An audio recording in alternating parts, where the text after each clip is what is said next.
Welcome back to another episode of EpicEarth.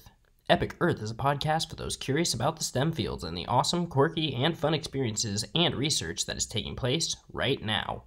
This is episode number 18, Blowing Off Steam at a Supervolcano. So sit back, relax, and enjoy the ride as we take a journey around this epic Earth. I found it all so fascinating, just learning all the information. Nobody told me I couldn't do it, and I loved it. And now I know how to learn. Like, this is a doable thing. You know, that's an impact that we can't ignore.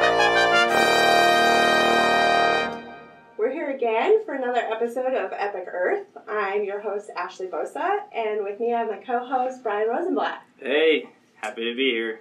Awesome. And we are so excited for our guest today. It's someone that Brian and I have worked with. She's on our geophysics team, and she's an awesome addition. She is a BSU master student in the geoscience, obviously. And she is working on some awesome volcanic processes, but they're not the same ones that I've worked on or that Brian has worked on. So I'd like to welcome Maggie Holahan. Hi, thanks for having me. Maggie, we're so excited for you to be here today with us. So Maggie, just as a little bit of a background, she got her undergraduate at Indiana University. And she's had a load of experience in between that time and coming to graduate school. She's worked with the Forest Service, she's worked with national parks, and she's also worked with the U.S. Geological Survey. So she has a lot of experience with federal jobs, which we're excited to hear about today. So we're just going to dive straight in, Maggie, and why don't we kick it off with what makes you you? Tell us a little bit about yourself. And now, what makes you you? Okay, yeah, so I'm originally from the Midwest. I'm from Indiana, which you can think of the land of corn and not topography. There's a little bit of hills here and there, but for the last 5 years, I've been out west, surrounded by some really interesting geologic landscapes, mountains, canyons, volcanoes, all that great, exciting stuff. But yeah, growing up, I did spend a lot of time in creeks looking at geodes, and I really just love being outside, running, climbing, biking, skiing, solving any kind of puzzles. Yeah, that's a little bit about me. Yeah, that's awesome. You are a huge outdoor person. Seems like every time we talk, you've climbed some mountain, or you've bouldered some rocks, or you've gone skiing somewhere cool in the backcountry. So what's your favorite outdoor activity that you do? Ooh, okay. My favorite outdoor activity has to be sort of a combination of, let's say it's running up a trail to then scramble up a mountain. Maybe not just strictly hiking, a little bit more exposure would be great. That's my ideal sort of mountain adventure. So, you know, maybe hiking up, scrambling up some rock, getting some fun exposure on a ridge or on a cliff face, and then running down. Maybe we'll throw in some fishing. I've started fishing recently. Nice. Just throwing a little bit of fishing at an alpine lake. That's my sort of ideal big day out. That's awesome. So not only are you just like trail running, but you're carrying fishing poles and fishing equipment to do some alpine fishing at those higher lakes. We'll see. That's a future thing. I'm hoping to integrate all of them eventually next summer. I love this. It's like the hybrid sort of outdoor experience. Yeah. Like extreme hybrid outdoor experience. Yeah. Yeah. Well, if there's anyone who could do it, it's definitely you, Maggie. So. Nice. So, you talked a little bit about, you know, being able to be in the creeks and stuff when you were younger, exploring some of those geodes. But are there other things that got you interested in your field of study in the geosciences as a whole? Definitely. So starting in high school, it was my first experience really seeing big rock outcrops down in the Red River Gorge of Kentucky. I would go down there for some rock climbing trips, and where I'm from, we mostly have, you know, limestone quarries, but nothing really super, I never really learned about geology growing up. Mm-hmm. So I took an intro geology class my freshman year of college and was absolutely fascinated by it and excited about all the things I didn't know. I was so curious about rocks and plate tectonics and the whole gamut. Just ate it all up. So I ended up getting an undergraduate degree in geological sciences from Indiana University, and knew that from that experience I wanted to pursue a field of geology that would benefit and protect people to some degree, because I was fascinated by natural hazards, and I was really interested in research that would go into like monitoring and better understanding these natural hazard phenomena. That's awesome. Yeah. It's an interesting path into geological sciences too. Quite a different experience from Brian and I, who grew out in the West, and so we had access to all these like amazing geological like features, and that's what we grew up around. My first time ever seeing mountains, what I would consider mountains, I guess, I was 18. Wow. And I was like, oh, I really like this, and I'm never going back to no mountains if I can help it. That's just, my perspective. I definitely, especially with what I like to do in my free time, it aligns pretty well. But there's a lot of great, geology and natural beauty in places without mountains. I can definitely respect a lot of the Midwest, having, had my roots there. Yeah. Got a great, experience at my undergrad institution in Indiana. And actually through the field camp that is through Indiana University, that's in Montana. It's this culminating undergraduate field course where you do a lot of geological mapping.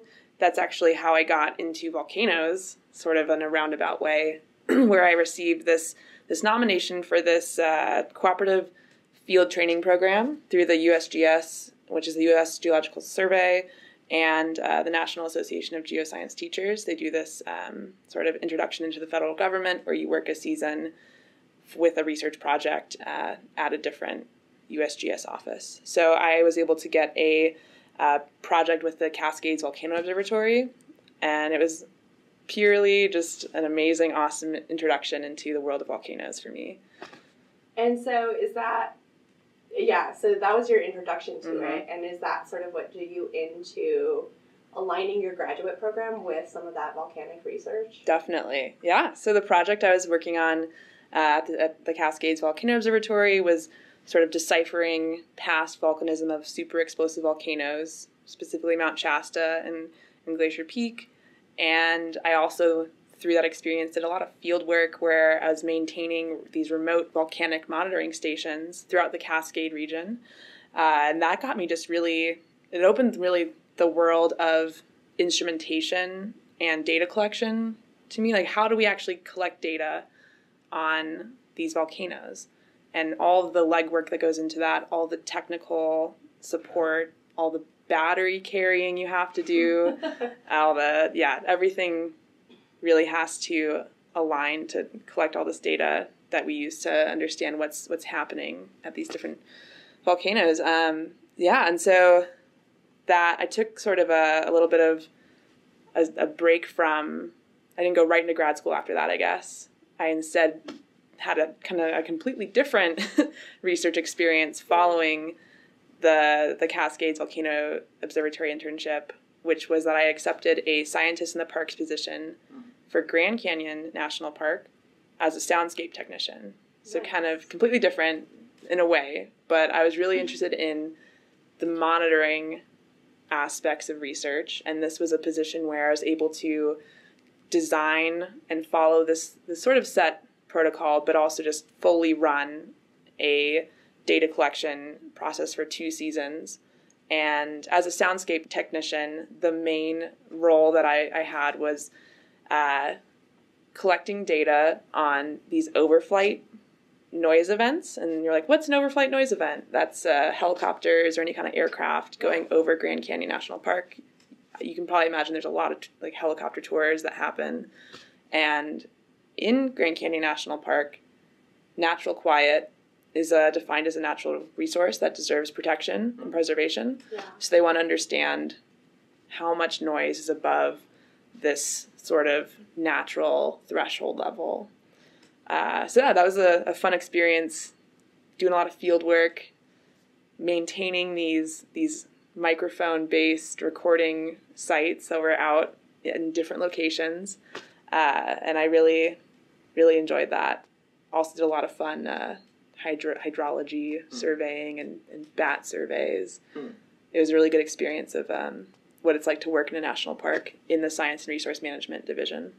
That's so awesome. It sounds like it's the perfect gig for you. Yeah. What frequency bands were you looking at when you were out there? So they were in the human audible frequency range. So I believe it was a massively large band, probably from like 20 to 20,000 kilohertz. Cool.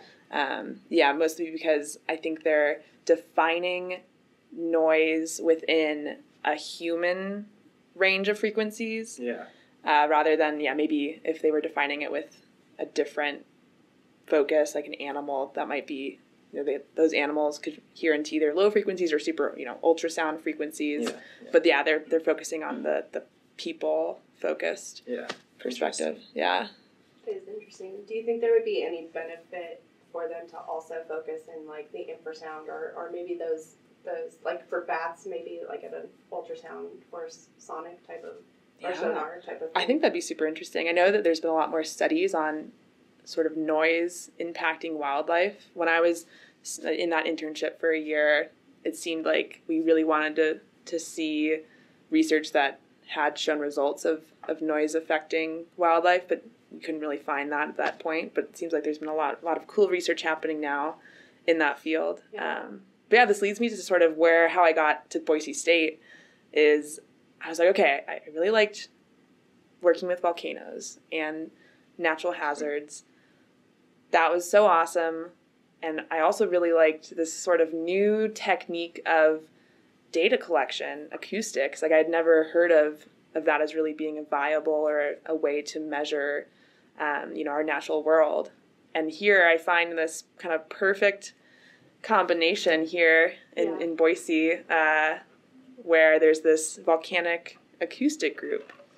So that's kind of, I found Jeff Johnson and Jake Anderson and was able to come here and be a graduate student. If you didn't tell me that story, it would just seem like you built your resume purposefully to come to Boise State. It just aligns so perfectly. So yeah, it's funny how that works out. You kind of just fell into this niche that is like perfect for for what Jeff and Jake do here, but also like aligns so well with the stuff that you're so interested in. Right.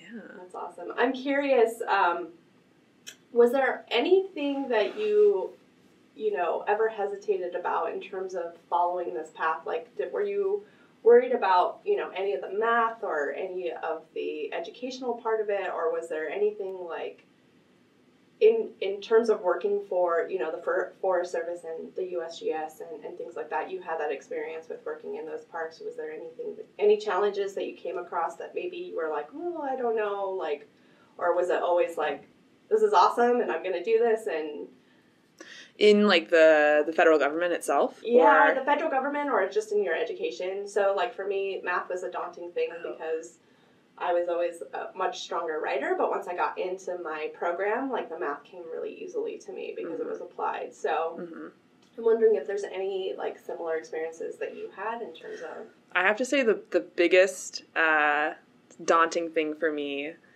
which has taken a lot of practice, and I've been able to practice it a lot here at Boise State, but also in all my different positions. It's honestly like public speaking and doing sort of outreach engagement events. That was always something that seemed very difficult for me to do. But man, I've gotten a lot of practice. And I think just, realizing that communication is just super essential in order to like try to kind of get people on the same page of like what you're doing and what you like, why it matters and how it affects other people directly. That helped me, that continues to help me be able to go for public speaking. Yeah, well, I have to say, Maggie, you're actually a great public speaker. You articulate your science so well, and I think having that passion for helping people and mitigate the risks of these hazards for people and just your experience in the parks is really like, it's essential. And like you said, and it's also just something that you're you're naturally good at. As much as we like to think that we're not good at it, you actually are such a good public speaker. So thank you. That is funny. It's funny to hear. Yeah. Yeah. Yeah, I know. We're our own worst critic, right? Exactly. Oh, definitely. Yeah. No, thank you. Yeah. I guess I can also continue on with part of the reason why I wanted to transition from where I was with the federal government back into academia was I was getting really awesome field experience, but I wanted to branch into the more technical analysis aspect of research, which, that's why I sort of decided to go back to school, get my master's, is I really wanted to build up those analytical skills and quantitative skills that really make you the whole package with research. Nice. And maybe you can speak to this a little bit, but is going for a master's or a graduate, like a PhD level, more beneficial in terms of federal government jobs anyways? Or what would be your advice in terms of like going through that process? It definitely depends on what you want to do. There's so many different types of work you can do for the federal government. Specifically in a geology field, I found that, if I wanted to do research at a federal level, the master's was definitely the ticket in, if that makes sense. And I also wanted to branch away from more of a seasonal lifestyle where you're working 6 to 8 months out of a year with a 4 or 6 month off season. I wanted to have more of a consistent permanent position, and definitely a master's degree aligned with me wanting to gain certain skills and be able to qualify for those permanent or temporary full-time positions. Yeah, I'm glad that you mentioned that, because you're right, there are so many different paths that you can take through federal and state government jobs. And it really is dependent on what you want to do. But there are some benefits to definitely going back to grad school and getting that, that experience in the research side of it too. That being said, I do have to add that there are plenty of jobs you can get. From my experience, at least I know within mostly federal government, this also goes for industry and state governments as well, with just your undergraduate degree. There are so many different positions that you will qualify for, and navigating, at least from the federal side of things, navigating USA jobs is very tricky. And I guess if anyone's listening to this and needs any advice, feel free to reach out to me. And I could tell you what I learned, because I really learned it from once I was in with Grand Canyon National Park. I learned it from my coworkers who were applying seasonally and in that sort of routine, and that helped me a lot, just learning from my coworkers and my peers who had similar backgrounds to me as to how to really sell yourself in a very systematic way, at least for USA Jobs, which is the federal hiring website.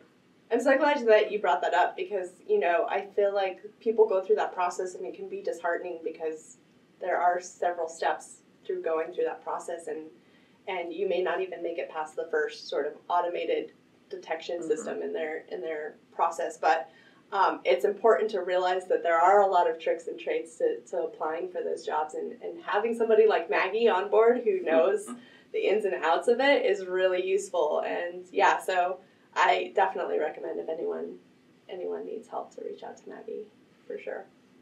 We'll put her contact information on our website so that you can get in touch with her.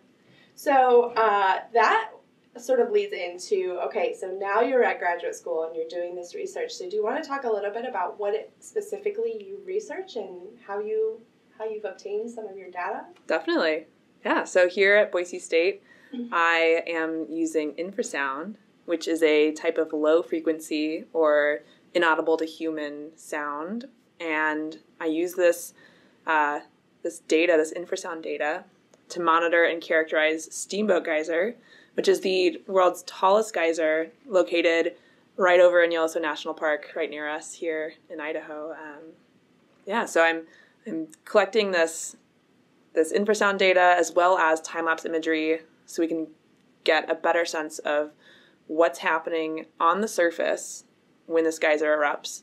And a little bit of background on Steamboat Geyser is that it's kind of, I would say, the antithesis to Old Faithful, in that you know, Old Faithful, if you don't know about Old Faithful, it's kind of probably the world's most well-known geyser, but it goes off very regularly, I think about every 60 to 90 minutes per day. And that means if you want to see a geyser erupt, you can go to Old Faithful and count on it erupting. But contrary to that, we have Steamboat. And until 2018, Steamboat hadn't really erupted in 30 years. And when it does erupt, I mean, it's the world's tallest active geyser right now, with these giant eruption columns of water, hot water, that kind of eject out at over 350 feet in the air. Wow. So, huge eruption. But one thing that's different compared to Old Faithful with Steamboat is that we're not exactly sure when it will erupt in this active cycle. So this active sort of period that started in 2018 just means that Steamboat has been erupting kind of around once a week on average, but it's not set. You can have some intervals between eruptions that are as long as like 2 months, and some that are as short as 4 days.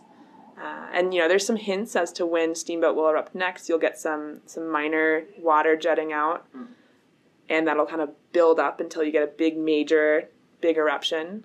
But, yeah, it sort of feels like a very brief amount of time that we want to capture this data, because there's also the question of when will this active phase end? And we're at the point now where intervals have been increasing in the last couple years between these major eruptions.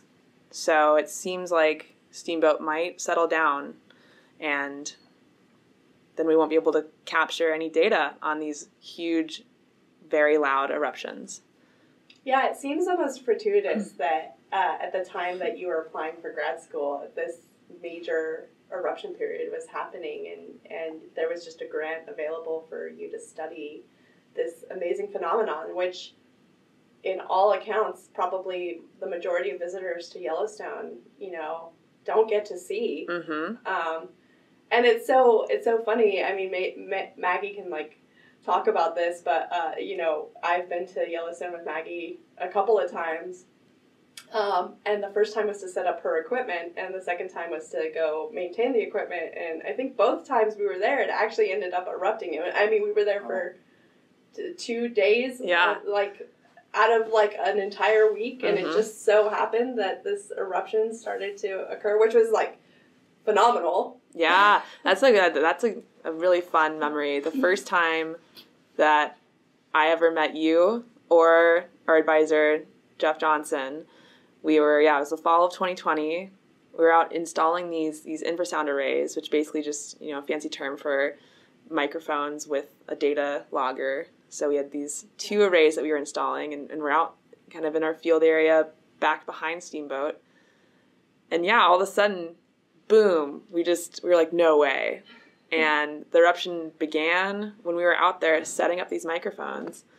And we remember we were running around okay, wait, should we stay here? We should set up this one array, and then, okay, let's go and record the eruption from the boardwalk. It was just fantastic. A really fun memory. It was almost like it was, Steamboat was welcoming us to research it. Here I am, loud and proud. Steamboat wanted you to research it, and I have a prediction that the day that you graduate, it's going to go back into inactivity. So, oh my gosh, we'll see if that happens. Yeah. That's awesome. What a cool research project, and how exciting to research something that's so unique and sort of only happens maybe once every 30 years or so that we know of. Right. So cool. So what is the most fun thing about what you do, Maggie? The most fun thing. I would say the most fun thing about what I do is being able to go to these spectacular geologic landscapes and collect great data.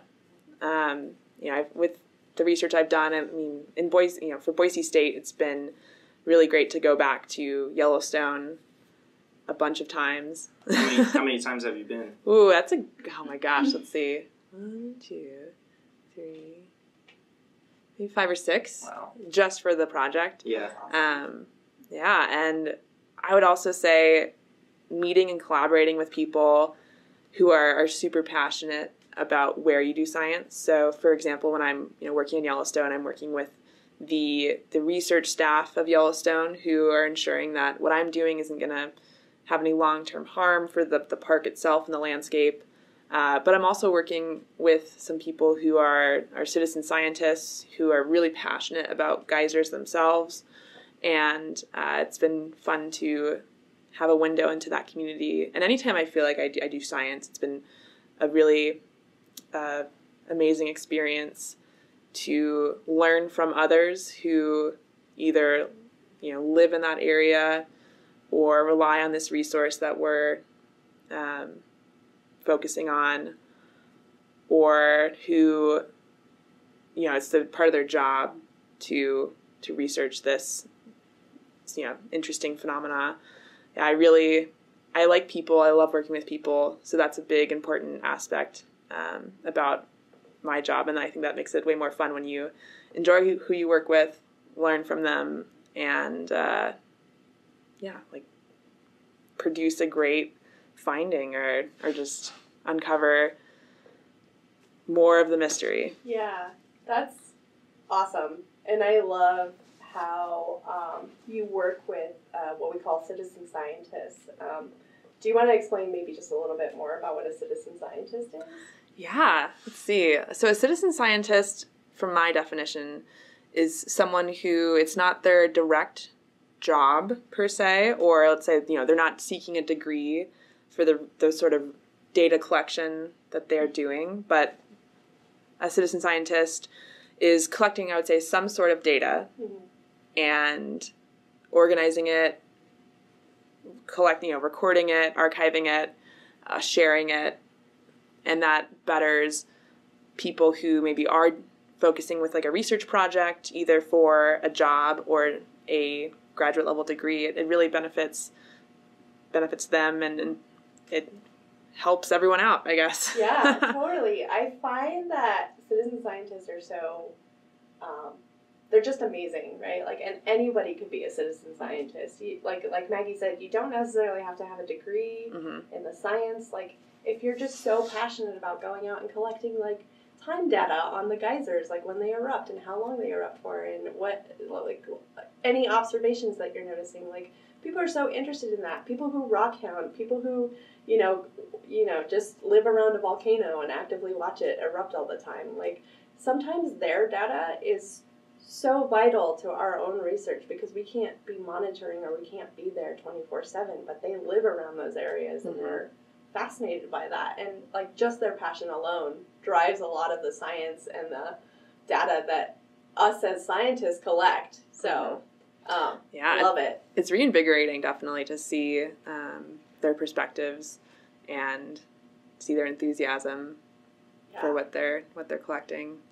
Yeah. That's awesome. Well, I'm glad that you get to work with people like that. And there's a particular group, you'll have to remind me of the name. Is it the Geyser Geezers or the... So Geyser Times is this nonprofit website that I know of where they track a lot of the like eruptions of different geysers in Yellowstone, timing, intervals, great detailed eyewitness observations.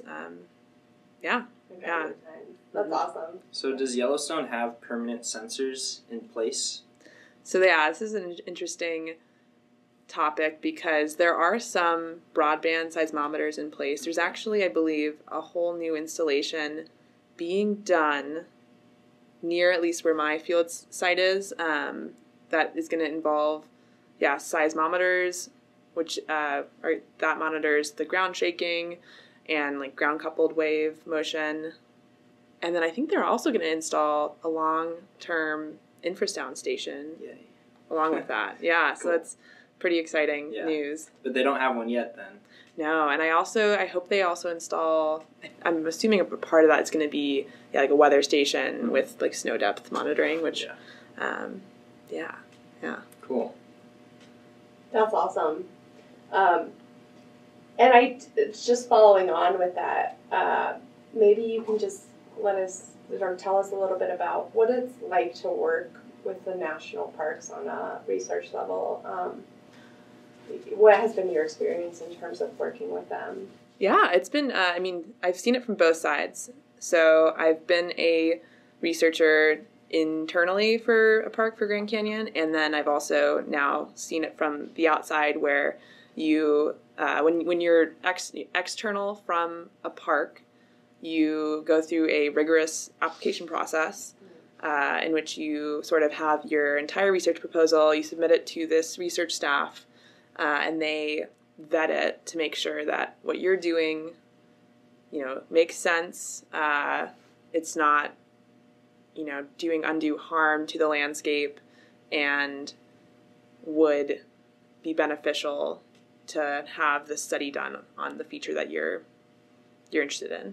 So yeah, it's definitely a process, but worth it in the end. And it's a little rigorous, but that's just for ensuring that the projects that are being done in a park are actually scientifically sound, and again will follow a set of regulations. Mm-hmm. Environmentally responsible. Mm-hmm. Yeah, like one thing interesting about Yellowstone is I think there's no digging allowed. That's one stipulation, and that's different from park to park. And I think part of that is to maintain sort of the I think like the hydrothermal resources.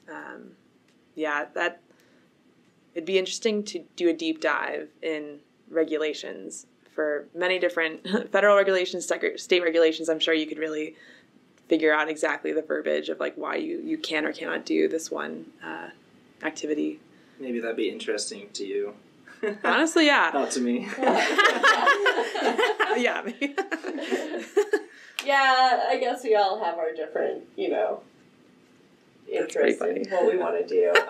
That's really important. I'm glad that we have someone who can speak to that, because I think it's important to note that even as scientists, we can't just go in and do whatever we want. And there's a reason for that, and that's why those national parks are created, is because they want to be able to preserve as much of the natural sort of landscape as possible, but then at the same time let people enjoy and learn from those landscapes as well. Right. And I think different public land sectors do things differently. So I guess a word of caution is also make sure you know how long it will take for you to get your permit before if you have some kind of plan and you really want to do research on this certain area, and it might be public land.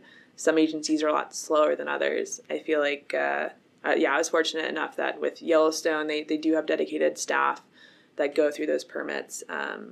And, it might seem like a longer process, but really it's quite expedited compared to different agencies that might take up to a year or over a year to process that permit. So what is the turnaround time for Yellowstone? I feel like this was back 2020. I'm doing some mental reaching. Yeah. But I think it was really only a couple months. I think we lucked out. Yeah. Yeah. Cool. I guess that was also during COVID and stuff too, so things are all different. Yeah, definitely. Great. Well, so Maggie, I want to ask you if you could describe your research using an analogy. What would that analogy be? So I thought of an analogy kind of recently. We'll see how we can. Maybe I'm reaching here, but I think it relates. So I'm gonna go for it. So a lot of people, I can see you have one on your wrist, Ashley. I think these days have smart watches. Yeah. That include a heart rate monitor built into that device. And your heart rate will produce this continuous signal, and the watch will interpret your heart rate, being in a certain heart speed zone and then kind of labels that as like an activity, right? So let's say you have like a low heart rate. It'll say, oh, you're sleeping. Oh, you're sitting. You're resting. Yeah. Moderate heart rate might be you're walking around, you're cooking. And then, a high heart rate might be, okay, you're running, you're exercising, you're dancing, you're public speaking and you're terrified. Who knows, right?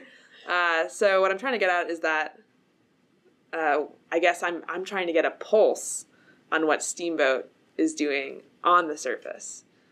I have to say that because, with infrasound, I'm not getting the subsurface ground motion. Mm-hmm. I'm working on the surface with air propagated waves. Yeah. But, so you could think of me listening to the geyser. I mean, I'm not really listening since I'm kind of it's inaudible mostly. But, yeah, you can think of me listening to the geyser as a version of monitoring its activity and interpreting what's going on based on that continuous acoustic signal. So is Steamboat erupting or is it resting? Is it in a water-dominated steam phase with its eruption column, or a water phase with its eruption column, or a steam phase with its eruption column? How powerful was this eruption, or how loud was it? That's kind of my analogy, I guess. Yeah. No, I love this analogy. I think this is like a great analogy. It's one of our better ones, for sure. Have you thought about doing the 3-minute thesis? I have to bring it up. It's like his contractual obligation, I feel like now. Is it too late to apply? Oh, maybe. I don't get the emails. Really? I don't know. I saw a bunch of emails recently. Okay. Honestly, though, if you just email the graduate college, they'll probably... They're usually looking for people to go. When is it this semester? No, it's next semester. Well, I don't know if I could do it. Yeah. Do you have to be a student? Technically, yes, but... Okay. If you're a student when you sign up, I don't know. All right, yeah. I'm sure there's some loophole there. What's so funny, too, is I remember hearing about the 3-minute thesis, my first semester, and being like, I could never do that. Oh my God, I could never do that. Terrifying. Yeah. And I feel like now I'm like, I could probably do that, I guess. Yeah, totally. It is fun to see that arc. And basically what you just did right now, just change it a little bit, refine it. That could be your 3-minute thesis. Yeah, talking about a heart rate monitor versus your, perfect. Yeah. That's funny. I guess, 3 minutes is really brief. Yeah, super brief. Oh, dang. Well, shoot. Okay. There you go. So we've talked a little bit about some of the fun experiences that you had, but do you have any other stories to relate about your work in the field? Yeah, I guess the big one that I touched on earlier was definitely being welcomed to Steamboat by this major eruption happening while we were out installing the infrasound arrays. I mean, that was just fantastic. Let's see, I could speak upon some other fun field moments I've had from different research. Specifically, this past summer, I was able to go down and help you, Ashley, out with the lahar research down at Fuego Volcano in Guatemala. Yeah. And we witnessed a lahar, which is a volcanic mud flow. And it was just insane, honestly, to see car-sized boulders kind of moving through this chocolate milk slurry. That was, very, very exciting. These sort of rain-triggered mud flows happen when big rainstorms hit the flank of a volcano that has a bunch of, volcanic deposits. And they're like loose ash and other kind of volcanic debris, and triggers these massive, dangerous lahars. So that was really exciting to see, sort of the main aspect of your research. Yeah. I have to say, Maggie, maybe I just need to take you everywhere with me, because I feel like you bring out the best of the best in the research field, because we got to see Steamboat erupt, and then it was the first time I had seen a lahar working at Fuego in person while you were there, and it was it was literally serendipitous, because we walked up to our camera because we knew it was raining and we expected a lahar to come down, and literally within a minute of getting there, this lahar came around the bend, and we were able to capture that on camera. Oh yeah. So You just have to go with me everywhere now. Yeah, I'll be your lucky charm. Oh yeah. Oh yeah. Take me wherever. Yeah, so that was an awesome memory. And I mean, this is kind of a more whimsical field memory. When I was working with the Cascades Volcano Observatory, we were doing a battery swap at Crater Lake, where trudging up this trail to this kind of the high point on, I think it was Mount Scott, the high point around Crater Lake's rim, to replace some batteries for, I think it was a seismometer up there, I believe. But so definitely some hot, sweaty, heavy hiking with some batteries strapped to my back. But there was a population explosion of California tortoiseshell butterflies. Cool. So there were thousands of butterflies kind of cascading over this ridge, and you're just walking through a wall of butterflies. Sheesh. That was pretty cool. That is awesome. Yeah, that'd definitely be so fun. The icing on the cake of sort of a very rigorous hike, for sure. Yeah, type 1 and type 2 fun. That's exactly what you like to do. It is. Yeah. Yeah, definitely. Awesome. That's so cool. Well, it sounds like you have a lifetime of other fun-filled experiences coming up. And yeah, I'm excited to hear where your research takes you, and also to just hear how awesome you're doing in whatever path you decide to take forward from here. Oh, thank you so much. You have to keep me updated where you're going so I can see, like, if you're going to a volcano, I'll check to make sure it's erupting when you're there. Yeah. That's the trend. So. Right. Oh, yeah. Yeah. Oh, man. She'll be our citizen scientist without being our citizen scientist. Yeah. Oh, man. You're like, oh, Maggie's going here. Like, yeah. Make sure I'm checking to see if it's erupting. You're the precursor. Oh, Anywhere man. that you're going, it's a precursor that something's going to happen. Oh, man. Publish a paper on that. Yeah. Oh, she becomes the research. Okay, so I'm going to ask you your first serious question.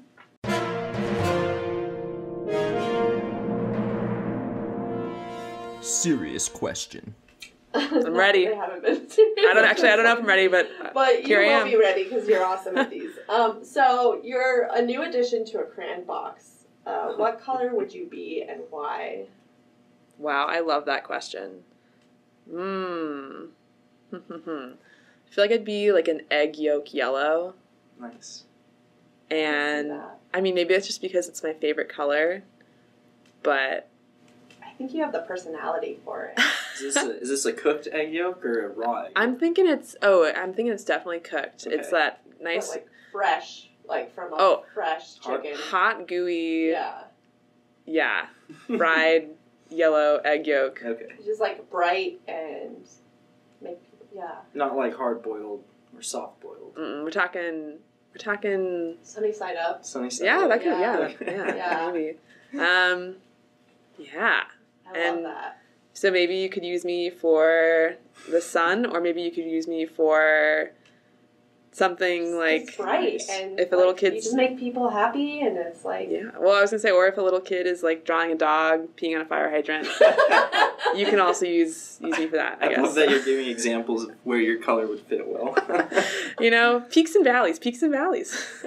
I love it. Yeah, I think you nailed that one. That's awesome. We're gonna dive back into your research again.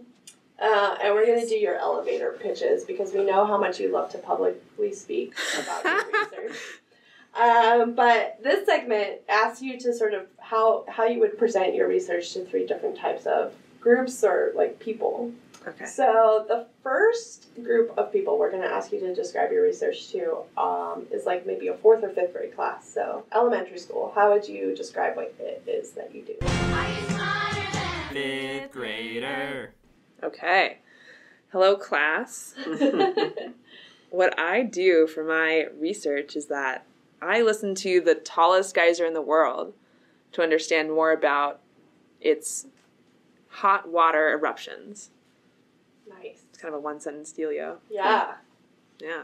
Show some pictures. Yeah, oh, definitely videos. The crowd goes wild. Woo! Yeah. Quick question. When you say tallest geyser, is that like elevation-wise or like how high it ejects? Yeah, how high it ejects. Okay. So the water column height. I wonder what the elevation-wise, what the tallest geyser would be in the world. That's a good question. Yeah. But yeah, definitely it's the water column height. And I have to make the distinction tallest because there technically could be a geyser that's more voluminous. Yeah. That could be construed as like largest. I see. Yeah. Oh, yeah, that makes sense. Mm-hmm. It's tricky, these words. Oh, words are so tricky. Great answer, though. Okay, so the second group of people would be like an undergraduate student or like a high school student, someone who knows what a geyser is, has maybe been to Yellowstone, but they don't quite understand exactly what it is that you research. Undergrad. Okay. Yeah, so I use infrasound, which is a type of low-frequency acoustic or sound monitoring to record and analyze data on Steamboat Geyser's eruption dynamics. Yeah, great. Get them interested in the science. Okay. And then the third person is, how would you present your research to a professional at a conference who walked up to your poster or came up to you and said, hey, what do you study, Maggie? Expert. Okay. I use infrasound, a type of low-frequency acoustic monitoring, to record and analyze Steamboat Geyser's eruption dynamics and quantify different parameters which define surface-based eruption characteristics. And this can include eruptive power, energy, duration, as well as instantaneous loudness for each eruptive event. And I'm doing this for a long term, not just for, a month of eruptions, but I think it was 13 months of eruptive activity. That's awesome. You did really well. Yeah.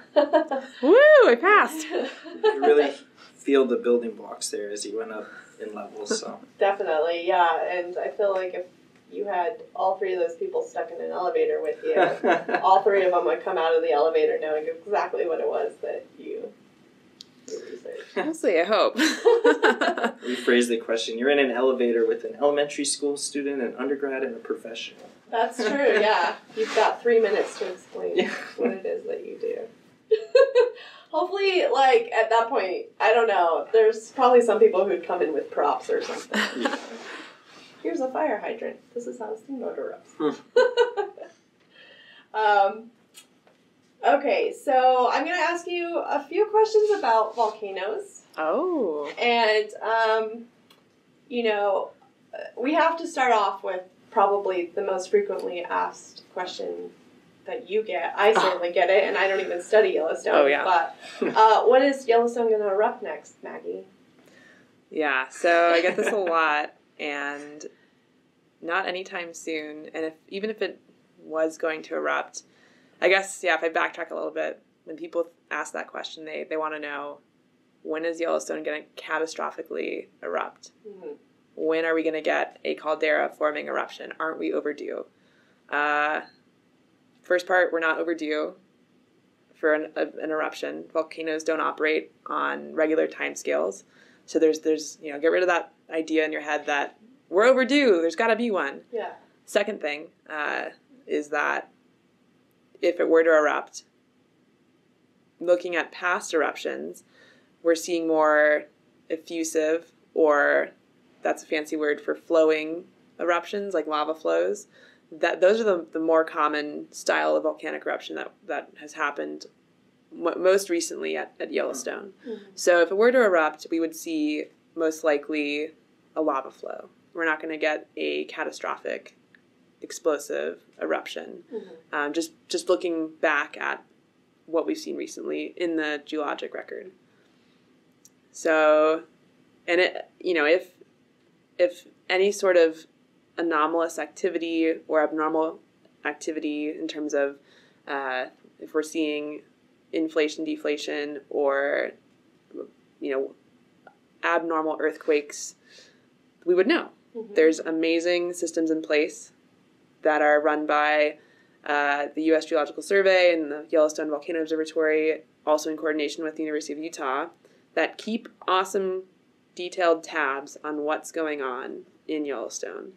So if anything, out of the ordinary were to occur, you'd know. Scientists would know, and they would communicate that as they're required to do with the public.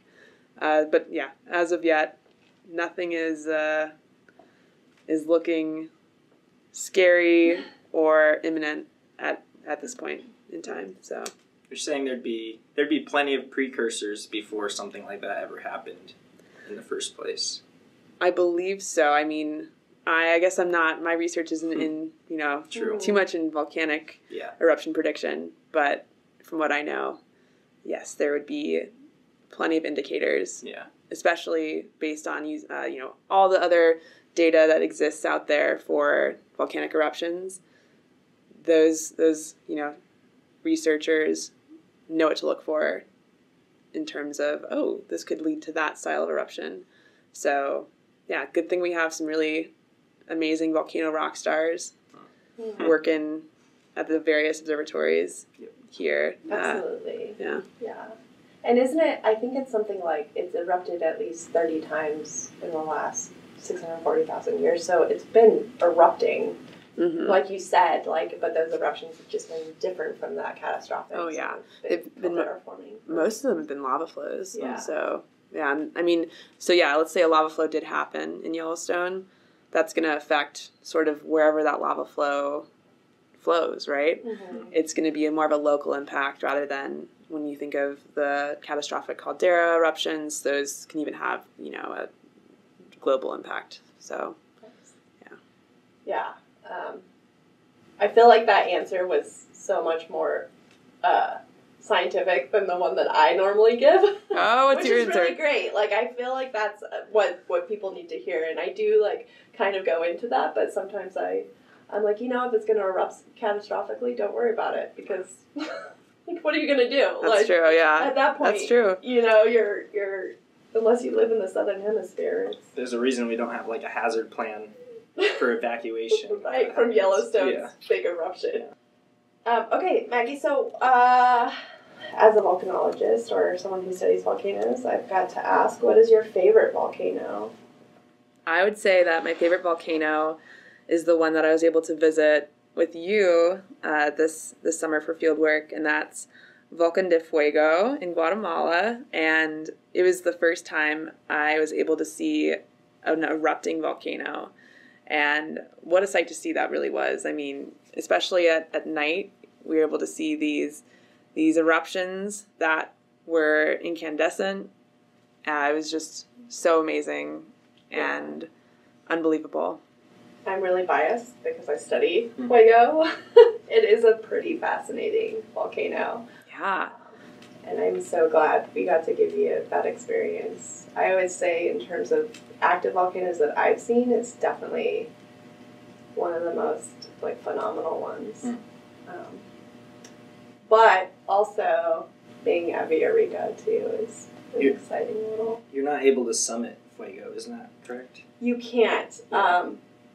There's a ridge that's between, so Acatenango is the other volcano which is behind Fuego. So you can actually climb up Acatenango and camp at the top. It's not, I wouldn't say that it's legal, but somehow the tourist companies get around doing it. But there is a ridge that they really deter people from getting on in between the two. Unfortunately, people being people, they still climb over to that. So that's about as close as you can get. There are some people that will summit, quote unquote, Fuego, but it's totally not recommended. It's so active, and even just being on that ridge is dangerous because it erupts so much. So there's just bombs and things flying around all the time. As a volcanologist and seeing that volcano and how active it is, I would not want to summit that volcano. Yeah, to me, that's one I would not. That would not be any kind of fun. So you're telling me I can't take a nap on Fuego? Fuego. Sorry, Brian. There's no nap taking. Did you take a nap on Eureka? I tried to take a nap on Eureka. I don't know if I fell asleep, but I did take a nap on Stromboli. That's gotta be one of my other favorite activities, just napping in full sunshine somewhere on a mountain. Yeah, definitely. Love it. Definitely. Yeah. Well, honestly, I don't think you'd fall asleep if you were on the top of Fuego. Yeah. So one of my last questions for you, Maggie, is, and we've touched upon this a little bit, but are there ways that scientists can actually forecast eruptions? Either maybe, the geysers, like Old Faithful, are quite regular, so we've learned a little bit about them, but through monitoring systems, do monitoring systems facilitate our understanding of volcanic processes, and can they help us predict some eruptions? In terms of understanding what's happening at the volcano itself, there's plenty of different tools at our fingertips that we can use to understand what's happening in the system. So, there's the seismic component, we have GPS, and we have now infrasound as well. Those are some of the main tools that come to mind for me.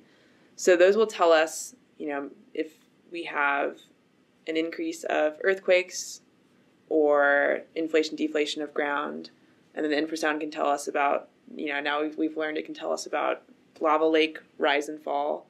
So in terms of forecasting when exactly the volcano will erupt, we can't probably get that exact timing. We can tell you a range of what could happen based on previous eruptions. Mm-hmm. You can never predict how a volcano will erupt in the next kind of style of eruption, but you can use previous knowledge on how it's erupted in the past to sort of narrow what you expect to happen in the future. Mm-hmm. So, there's plenty of tools at our disposal to sort of get a pulse on the situation, but in terms of forecasting exactly when or exactly how, that's not really feasible. Yeah. Not with the tools that we have at the moment. Mm-hmm. Yeah. Awesome. Yeah. Unless you're going to visit, then we know. That's right. The precursor. Oh, yeah, of course. Yeah. Maggie, you've done an awesome job today. I'm just going to finish up with one more serious question. How would you sell me eggnog in Florida in the summer? Oh. Spice is nice. Spice is nice. That's funny. That'd be my starter, and then I'd probably be like, "Hey, it's Florida. Why not refresh yourself on this hot, humid day on the beach with sand everywhere, with a dairy-filled, egg-filled, thick drink that you can drink hot. You can just leave it in your car." And that would heat it up even more. Because isn't that exactly what you want on a Florida day where you're just, you really want to cool off with a refreshing, hot, milky egg drink? I'm sold. Yes. I didn't think I could hate eggnog any more than I already did, so... It would be on sale, probably. Why not? Spice is nice. I like it. You sold me at that. Yeah. Should have stopped it there. I think the beating the dead horse with how awful it would be, reverse psychology. It's so awful, it's good. Yeah, exactly. Starting a trend. Oh, gosh. Well, Maggie, this has been so awesome. I'm so glad that we got you on the podcast. You're an amazing person. You're an amazing researcher, and I'm so excited to see where you go in the future with your career, because you've just done it all. And oh, thank you. Thank you both for having me. This has been so fun. Yeah. Thanks for coming on. If you'd like to hear more about federal or applying to those federal jobs, get in contact with us or Maggie. And thanks so much for coming on. Thank you. Yeah. Well, that was an epic conversation. We'd like to thank all of our listeners. Tune in next time for another Epic Earth podcast. Now I'm like, wait, how do I do this?